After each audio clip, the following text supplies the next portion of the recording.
right? And now for tips and advice for triggering feelings of self harm.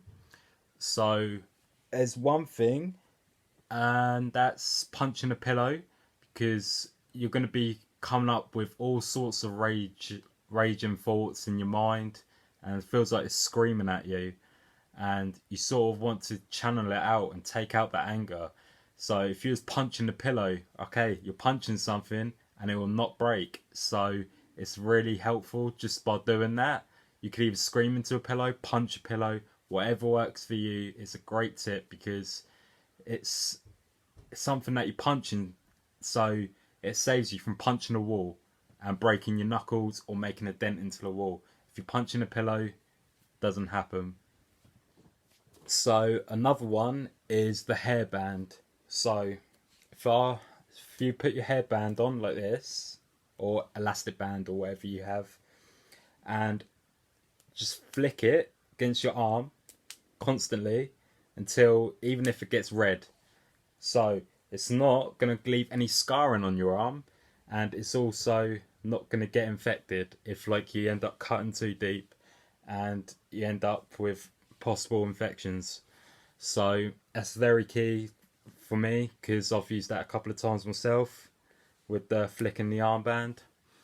And it's where like you feel like so much anger and you want to unleash so much pain on yourself and so much punishment on yourself.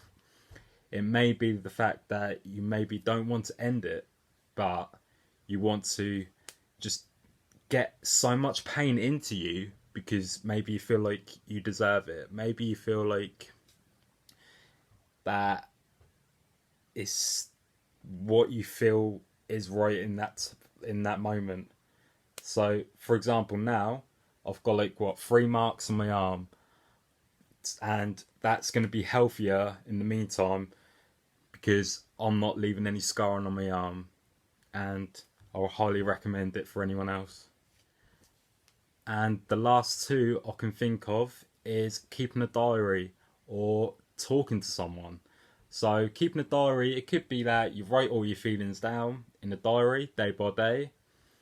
And another thing could be that you write all your thoughts down in the diary, but then you scrunch it up and then you just throw it across the room because you're unleashing that anger. And yeah, maybe it could just be like you throw it, and then maybe one other day when you feel not so bad, you can look at it and think, that's how I was feeling that day.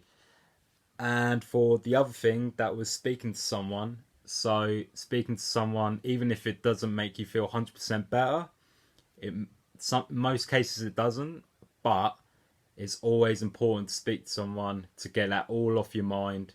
And yeah, granted, it might not make you feel better at the time, but going forward, it can make you feel 100 times better because you're unleashing so much off your chest and getting everything off your mind, and it's gonna make a change. Because at least you're making that one step forward instead of making 2 steps back.